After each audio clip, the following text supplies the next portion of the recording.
യാത്രാസമയം കുറയ്ക്കാനുള്ള മനുഷ്യന്റെ ശ്രമങ്ങളിലെ മികച്ച ഒരു മോഡലാണ് പനാമ കനാൽ. ശുദ്ധജല തടാകത്തിലൂടെ ലോകത്തിലെ രണ്ട് പ്രധാനപ്പെട്ട സമുദ്രങ്ങളെ ബന്ധിപ്പിക്കുന്ന കപ്പൽപാത, പസഫിക്കിനെയും അറ്റ്ലാന്റിക് സമുദ്രങ്ങളെയും ബന്ധിപ്പിക്കുന്ന ഈ കനാലിലൂടെയാണ് ആഗോള വ്യാപാരത്തിന്റെ നല്ലൊരു ശതമാനവും നടക്കുന്നത്. ഇതുതന്നെയാണ് നിയുക്ത US പ്രസിഡന്റ് ഡൊണാൾഡ് ട്രംപിന് കനാലിനോടുള്ള താല്പര്യത്തിന്റെ കാരണം.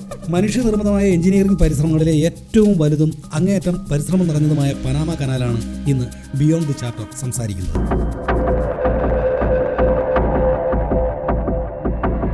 Beyond the chapter. ഈ കഴിഞ്ഞ ക്രിസ്മസിന് തൊട്ടു മുമ്പാണ് പനാമ കനാൽ തിരിച്ചു പിടിക്കണമെന്ന ട്രംപിന്റെ ഭീഷണി വരുന്നത്. കനാൽ വഴിയുള്ള ചരക്ക് നീക്കത്തിന് പനാമ സർക്കാർ വൻ നിരക്ക് ഈടാക്കുകയാണ് എന്നാണ് ട്രംപിന്റെ ആദ്യത്തെ ആരോപണം. ന്യായമായ നിരക്ക് വാങ്ങിയില്ലെങ്കിൽ കനാല് അമേരിക്കയ്ക്ക് കൈമാറേണ്ടി വരുമെന്നാണ് ട്രംപിന്റെ മുന്നറിയിപ്പ്. കൂടാതെ കപ്പൽപാത നിയന്ത്രിക്കാനായിട്ട് ചൈനീസ് സൈനികരെ പനാമ അനുവദിച്ചു എന്നതാണ് മറ്റൊരാരോപണം. പിന്നീട് നടന്ന ഒരു പത്രസമ്മേളനത്തിൽ കനാൽ തിരിച്ചു പിടിക്കാനായിട്ട് സൈനിക ബലപ്രയോഗം നടത്തുമോ എന്ന ചോദ്യത്തെ ട്രംപ് തള്ളിക്കളഞ്ഞതുമില്ല. പണം കൊടുത്തു വാങ്ങിയ സ്ഥലത്ത് അമേരിക്ക നിർമ്മിച്ചതാണ് ഈ കനാൽ എന്നതാണ് ട്രംപിന്റെ വാദത്തിന്റെ അടിസ്ഥാനം. എന്നാൽ ആരാണ് കനാലിന്റെ ശരിയായ ഉടമസ്ഥർ? എങ്ങനെയാണ് പനാമ കനാൽ എന്ന ആശയം ഉണ്ടായത്?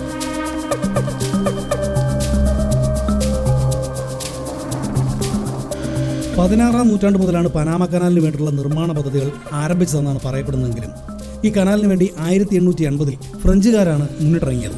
അങ്ങനെ 1881 ജനുവരി മാസം 1-ാം തീയതി ഫ്രഞ്ചുകാർ പണി ആരംഭിക്കുകയാണ്. പണി തുടങ്ങി കുറച്ച് നാളുകൾക്ക് ശേഷം തന്നെ ഇവർക്ക് മനസ്സിലായി ഇത് അത്ര എളുപ്പത്തിൽ പണിയാവുന്ന ഒരു പാതയല്ല എന്നത്. കാരണം കടൽ നിരപ്പിൽ നിന്നും ഏതാണ്ട് 100-150 അടി ഉയരത്തിൽ കിടക്കുന്ന ഈ പ്രദേശം കൊടും കാടുകളും പാറക്കെട്ടുകളും മറ്റും നിറഞ്ഞതാണ്. ഇത്രയും ഉയരത്തിലുള്ള ഈ പ്രദേശം 80 കിലോമീറ്ററോളം കുഴിച്ച് അക്കരെ വരെ എത്തിക്കുക എന്നത് അസാധ്യമാണ് എന്ന് ഫ്രഞ്ച് നയതന്ത്രജ്ഞനായ ഫെർഡിനാഡ് ലെസപ്സിന് മനസ്സിലാകുന്നു. ഈ സമയത്ത് തന്നെ തീവ്രമായ കാലാവസ്ഥാ വ്യതിയാനങ്ങൾ കൊണ്ടും ക്ഷുദ്രജീവികളുടെയൊക്കെ ആക്രമണങ്ങൾ കൊണ്ടും നിർമ്മാണ പ്രവർത്തനങ്ങൾ പ്രതിസന്ധിയിലാക്കുന്നു.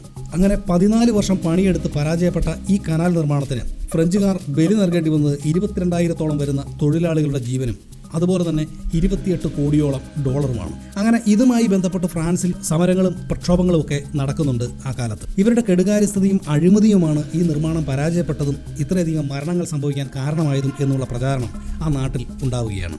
തുടർന്ന് ഫെർഡിനാഡ് ലെസപ്സ് ഉൾപ്പെടെയുള്ളവർ ജയിൽവാസം വരെ അനുഭവിക്കേണ്ടി വരുന്നു. പിന്നീട് കുറേ കാലം ഈ കനാൽ നിർമ്മാണം ഉപേക്ഷിക്കപ്പെട്ട നിലയിലായിരുന്നു. അങ്ങനെ 1904 അമേരിക്ക ഈ കനാലിന്റെ നിർമ്മാണം ഏറ്റെടുക്കുകയാണ്. അവർക്ക് ഇതിന്റെ സാധ്യത മനസ്സിലായി എന്ന് വേണം പറയാൻ. കിഴക്കൻ ഭൂപ്രദേശത്തെ പടിഞ്ഞാറൻ ഭൂപ്രദേശവുമായി ബന്ധിപ്പിക്കുന്ന ഒരു ഷോർട്ട് കട്ട് ഉണ്ടായാൽ അത് ലോക വ്യാപാര മേഖലയിൽ ഉണ്ടാക്കാൻ പോകുന്ന വമ്പൻ സാധ്യത മുന്നിൽ കണ്ടുകൊണ്ട് തന്നെയാണ് അമേരിക്ക ഈ നിർമ്മാണം ഏറ്റെടുക്കുന്നത്. കൊളംബിയയുടെ കോളനിയായ പനാമ ആ കാലത്ത് സ്വതന്ത്ര രാജ്യമാകാൻ നിരന്തരം കലഹിച്ചുകൊണ്ടിരുന്ന ഒരു കാലമായിരുന്നു. അത് അമേരിക്കയ്ക്ക് ഏറെ ഗുണം ചെയ്തു എന്ന് വേണം പറയാൻ. പനാമയെ ഒരു സ്വതന്ത്ര രാജ്യമാക്കാൻ അമേരിക്ക സഹായിക്കുകയും പകരമായി അമേരിക്ക പനാമയിലൂടെ ഒരു കനാൽ നിർമ്മിക്കാൻ അനുമതി വാങ്ങിയെടുക്കുകയുമാണ് അന്ന് ചെയ്തത്. പണി പൂർത്തിയായി 75 വർഷം വരെ ഈ കനാലിന്റെ ഉടമസ്ഥാവകാശം അമേരിക്കയ്ക്കായിരിക്കും എന്നും ഇവരുടെ ഉടമ്പടിയിൽ പറയുന്നുണ്ട്. ഫ്രാൻസ് തുടങ്ങി വെച്ച പദ്ധതിയുമായി മുന്നോട്ട് പോയാൽ ഈ പണി പൂർത്തിയാക്കാനാവില്ല എന്ന് മനസ്സിലാക്കിയ അമേരിക്ക മറ്റൊരു ബുദ്ധിയാണ് പ്രയോഗിച്ചത്. പ്രകൃതി ഒരുക്കിയ അനുകൂല സാഹചര്യങ്ങളെ മുതലാക്കുക എന്നതായിരുന്നു ഇവരുടെ ആശയം. ഈ മലയുടെ മുകളിൽ ചാഗ്രസ് എന്ന ഒരു നദിയുണ്ട്. ഈ നദിയുടെ 2 ഭാഗത്തും അണകെട്ടി ഒരു തടാകം സൃഷ്ടിക്കാം എന്നതായിരുന്നു ഇവരുടെ ആശയം. അങ്ങനെ ഗാറ്റോൺസ് എന്നറിയപ്പെടുന്ന ഒരു മനുഷ്യനിർമ്മിത തടാകം ഇവർ സൃഷ്ടിക്കുകയാണ്. അതിനുശേഷം 80 അടി ഉയരത്തിലുള്ള ഈ തടാകത്തിലേക്ക് കപ്പലിനെ ഉയർത്തുക എന്നതാണ് അടുത്ത ലക്ഷ്യം. അതിനായിട്ട് ഇവർ സങ്കീർണങ്ങളായ ലോക്ക് ചേമ്പറുകൾ നിർമ്മിച്ചു. അതായത് അറ്റ്ലാന്റിക് സമുദ്രത്തിൽ നിന്നും കനാലിലേക്ക് പ്രവേശിപ്പിക്കുന്ന ഒരു കപ്പൽ 3 ലോക്ക് ചേമ്പറുകളുടെ സഹായത്തോടെ തടാകത്തിലേക്ക് ഉയർത്തപ്പെടുകയാണ്. അങ്ങനെ 1904 കനാലിൻ്റെ പണി ആരംഭിക്കുകയാണ്. അമേരിക്ക പണി ആരംഭിച്ചപ്പോഴേക്കും 65 കിലോമീറ്റർ നീളമുള്ള ഈ കനാലിൻ്റെ നിർമ്മാണം അത്ര സുഗമമായിട്ടൊന്നും ആയിരുന്നില്ല. മഞ്ഞപ്പിത്തമടക്കമുള്ള രോഗങ്ങൾ കൊണ്ട് കഷ്ടപ്പെട്ടും അപ്രതീക്ഷിതമായി എത്തിയ മണ്ണൊലിപ്പുകളിലും എല്ലാം വിട്ട് 6000-ലധികം തൊഴിലാളികളെ അമേരിക്കയ്ക്കും നഷ്ടമാകുന്നുണ്ട്. അമേരിക്കൻ നിർമ്മാണം ഏറ്റെടുത്തുവെങ്കിലും ഫ്രാൻസ് പനാമ കനാലിൻ്റെ നിർമ്മാണത്തിനായി അവരുടെ സാങ്കേതിക വിദ്യയും പിന്തുണയും എല്ലാം നൽകി കട്ടയ്ക്ക് കൂടെ നിൽക്കുന്നുണ്ടായിരുന്നു. അമേരിക്കയെക്കാളും പനാമ കനാലിൻ്റെ ആവശ്യം യൂറോപ്യൻ ശക്തികൾക്കാണ് എന്നതാണ് കനാൽ നിർമ്മാണത്തിന് അമേരിക്കയോടൊപ്പം നിൽക്കാൻ ഫ്രാൻസിനെ പ്രേരിപ്പിച്ചത്. നിർമ്മാണത്തിനിടയിൽ മറ്റു ചില വെല്ലുവിളികൾ കൂടി അമേരിക്കയ്ക്ക് ഇതിനിടയിൽ നേരിടേണ്ടി വരുന്നുണ്ട്. ഈ കനാൽ വരുന്നതോടെ പനാമ എന്ന രാജ്യം കടലിനടിയിലാകുമെന്നും അതുപോലെ രാജ്യത്തിൻ്റെ പരമാധികാരം അമേരിക്കയുടെ കാൽക്കീഴിലാവും എന്നെല്ലാമായിരുന്നു കനാൽ നിർമ്മാണ വേളയിൽ വന്ന സാങ്കേതിക വെല്ലുവിളികൾക്ക് പുറമേയുള്ള പ്രചാരണം.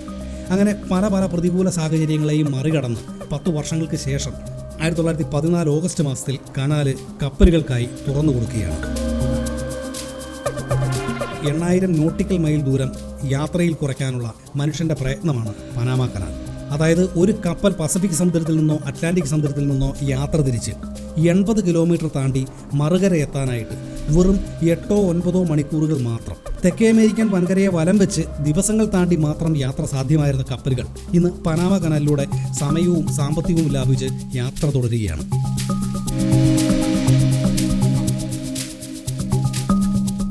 ആയിരത്തി 1914 പ്രവർത്തനം ആരംഭിച്ചെങ്കിലും പനാമയ്ക്ക് കനാലിൻ്റെ മേൽ ഒരു പൂർണ്ണ അധികാരം കിട്ടിയിരുന്നില്ല. 2000 വരെ അമേരിക്കയ്ക്കും പനാമയ്ക്കുമിടയിൽ സ്ഥിരം തർക്ക വിഷയമായിരുന്നു ഈ കനാൽ. അങ്ങനെ 2000 ജനുവരിയിലാണ് പനാമ കനാലിൻ്റെ പൂർണ്ണ നിയന്ത്രണം പനാമയ്ക്ക് ലഭിക്കുന്നത്. എന്തായാലും ട്രംപിൻ്റെ പുതിയ നീക്കം വീണ്ടും ഒരു തർക്കത്തിന് വഴിവെക്കും എന്ന് വേണം കരുതാൻ. 2 സമുദ്രങ്ങൾക്കിടയിലുള്ള കനാലാണെങ്കിലും പനാമ കനാലിലെ ജലം പൂർണ്ണമായും കടൽ ജലമല്ല. കടലിൻ്റെയും തടാകത്തിൻ്റെയും സ്വഭാവം ഈ ജലപാതയ്ക്കുണ്ട്. ഇതിൻ്റെ വർക്കിംഗ് സംവിധാനം ഇനി പറയുന്നതാണ്. ചീപ്പ് സംവിധാനമുള്ള 3 ലോക്കുകളാണ് പനാമ കനാലിൻ്റെ പ്രാണൻ എന്ന് വിളിക്കാവുന്നത്.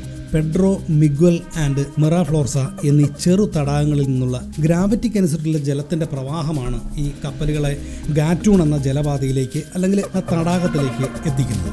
കനാലിലെത്തുന്ന കപ്പലുകൾ സഞ്ചരിക്കുന്നത് ഇപ്രകാരമാണ്. കനാൽ മുഖത്തെത്തുന്ന കപ്പലുകൾ കുറച്ചു നേരം അവിടെ നിർത്തിയിടുന്നു. കനാലിൻ്റെ പ്രവേശന കവാടത്തിൽ ഒരു അറയുണ്ട്. സമുദ്രനിരപ്പിലുള്ള ജലവിധാനമാണ് ഇവിടെ സജ്ജമാക്കിയിരിക്കുന്നത്. കപ്പൽ ഈ അറയിലേക്ക് കയറ്റി ലോക്ക് ചെയ്യുന്നു. അവിടെ ഒരു ചീപ്പ് സംവിധാനമുണ്ട്. ഈ ചീപ്പ് തുറന്ന് ജലം പമ്പ് ചെയ്യുന്നു. ഇതിനായി പ്രത്യേക ഡാം പണിത് വൻതോതിൽ ജലം ശേഖരിച്ചിട്ടുണ്ട് പനാമ കനാലിൽ. ചീപ്പ് തുറന്ന് ജലം എത്തുന്നതോടെ കപ്പലാകെ ഉയർത്തപ്പെടുന്നു. മുന്നിലുള്ള ലോക്ക് തുറന്ന് ഇതുപോലെ അടുത്ത ലോക്ക് ചേമ്പറിലേക്ക് കയറുന്നു. അവിടെയും സമാനമായ സംവിധാനം. അങ്ങനെ 3 ലോക്ക് ചേമ്പറുകളുടെ സഹായത്തോടെ കപ്പലിനെ തടാകത്തിലെത്തിക്കുന്നു. പിന്നെ കനാൽ യാത്രയാണ്. കനാൽ മറികടന്ന ശേഷം മറുവശത്ത് കപ്പലെത്തുമ്പോൾ വീണ്ടും നിർത്തിയിടുന്നു. അവിടെയും സമാനമായ സംവിധാനം. കനാലിൽ നിന്ന് ചീപ്പുകൾ ഉപയോഗിച്ച് ജലം പിൻവലിച്ച് ഉയരം കുറച്ച് 3 ഘട്ടങ്ങളായി കപ്പലിനെ മെല്ലെ കടലിലേക്ക് ഇറക്കുന്നു. കപ്പൽ പനാമ കനാലിൽ എത്തിയാൽ പിന്നെ ഈ കപ്പലിലെ കപ്പിത്താൻ മാറിക്കൊടുത്തിട്ട് പനാമ കനാൽ കോർപ്പറേഷൻ്റെ കനാൽ പൈലറ്റാണ് ഈ കപ്പലിൻ്റെ നിയന്ത്രണം ഏറ്റെടുത്ത് അപ്പുറത്തെത്തിക്കുന്നത്. കപ്പലുകൾ ഈ തടാകത്തിലെത്തിക്കഴിഞ്ഞാൽ ഈ കപ്പലുകളെ വലിച്ചുകൊണ്ടുപോകാൻ 4 ടഗ്ഗുകൾ ഉണ്ടാവും. ഇവയാണ് തടാകത്തിൻ്റെ മറുകര വരെ കപ്പലിനെ എത്തിക്കുന്നത്. ഒരേ സമയം നിരവധി കപ്പലുകൾക്ക് കനാലിലൂടെ സഞ്ചരിക്കാൻ പറ്റുമെങ്കിലും ഒരു സമയത്ത് ഒരു കപ്പലിന് മാത്രമാണ് കനാലിലേക്ക് കയറാനും ഇറങ്ങാനും പറ്റുന്നത്. 320 മീറ്റർ നീളവും 33 മീറ്റർ വീതിയും 12 മീറ്റർ ആഴവുമാണ് പനാമ കനാലിൻ്റെ ലോക്ക് ചേമ്പറുകൾക്ക്. അതുകൊണ്ട് ചേമ്പറിൻ്റെ വലിപ്പക്കുറവ് മൂലം ചെറിയ കപ്പലുകൾക്ക് മാത്രമായിരുന്നു ആദ്യകാലത്തൊക്കെ കടന്നു പോകാൻ പറ്റുന്നത്. തുടർന്ന് 2007 പുതിയ ഒരു പാത കൂടി നിർമ്മാണം ആരംഭിച്ചു. 2016 നിർമ്മാണം പൂർത്തിയായി. അതിനുശേഷം പടുകൂറ്റൻ ചരക്ക് കപ്പലുകൾക്ക് വരെ സുഗമമായി യാത്ര ചെയ്യാൻ പറ്റുന്ന രീതിയിലായി. ഒരു കപ്പൽ പനാമ കനാൽ വഴി പോകുന്നതിന് എത്ര രൂപയാണ് എന്ന് കേട്ടാൽ നിങ്ങൾ അന്തം വിട്ടുപോകും. 6 കോടിയിലധികം ഇന്ത്യൻ രൂപയാണ് പനാമ കനാൽ വഴി ഒരു കപ്പൽ കടന്നു പോകുന്നതിനുള്ള ഫീസ്. അതും പോരാതെ കനാൽ ക്യാപ്റ്റന് ടഗ്ഗുകൾക്ക് അങ്ങനെ വേറെയും. ഒരു കാലത്ത് കനാൽ വന്നാൽ രാജ്യം മുഴുവൻ വെള്ളത്തിനടിയിൽപ്പെട്ട് തകർന്നു പോകും എന്ന് ഭയപ്പെട്ട പനാമയുടെ ഇന്നത്തെ സാമ്പത്തിക വ്യവസ്ഥയുടെ നട്ടെല്ല് എന്ന് പറയുന്നത് ഈ 65 കിലോമീറ്റർ നീളമുള്ള എഞ്ചിനീയറിംഗ് മാജിക് തന്നെയാണ്. അങ്ങനെ ഇന്ന് ലോക വ്യാപാര രംഗത്ത് തന്നെ നിർണായകമാണ് പനാമ കനാൽ. അടുത്ത എപ്പിസോഡിൽ മറ്റൊരു വിസ്മയവുമായി വീണ്ടും കാണാം.